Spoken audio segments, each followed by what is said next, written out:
28th June 2025 news చూద్దాం. పాకిస్తాన్లో army వెళ్తున్న కాన్వాయ్ని ఒక సూసైడ్ బాంబరు కార్ నిండా ఎక్స్ప్లోసివ్స్ వేసుకొని గుద్దేశాడు. ఈ అటాక్లో 13 సోల్జర్స్ చనిపోయారు, ఇంకో 10 మెంబర్స్ ఇంజూర్ అయ్యారు. ఈ అటాక్ చేసింది హఫీజ్ గుల్ బహదూర్ గ్రూప్కి చెందిన సూసైడ్ యూనిట్ అంట. హైదరాబాద్ చిక్కడపల్లిలో టీవీ యాంకర్ స్వేచ్ఛ సూసైడ్ చేసుకుని చనిపోయింది. ఆమె ఎందుకు సూసైడ్ చేసుకుంది అన్నది ఇంకా తెలియాల్సింది.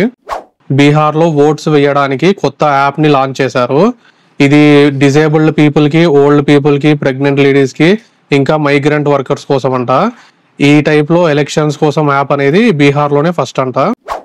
ఢిల్లీలో ఒక రిటైర్డ్ సిఆర్పిఎఫ్ ఫ్యామిలీ వాళ్ళ సొంతూరుకి వెళ్ళడానికి ఇల్లు ఖాళీ చేసి మొత్తం సామాన్లన్నీ ఒక టెంపోలో ఎక్కించారు.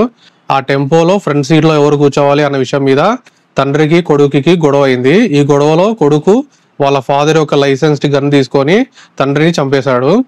అతని ఏజ్ 26 అంట కొడుకుది. అసలు ఏమున్నారా బాబు మెంటల్ నాయాలంతా. Kannappa movie first day collections total India wide గా 9 crores అంట. ఈ మూవీని 200 crores బడ్జెట్ తో తీశారు. ఈ మూవీకి ప్రాఫిట్స్ వస్తాయని మీరు అనుకుంటున్నారా?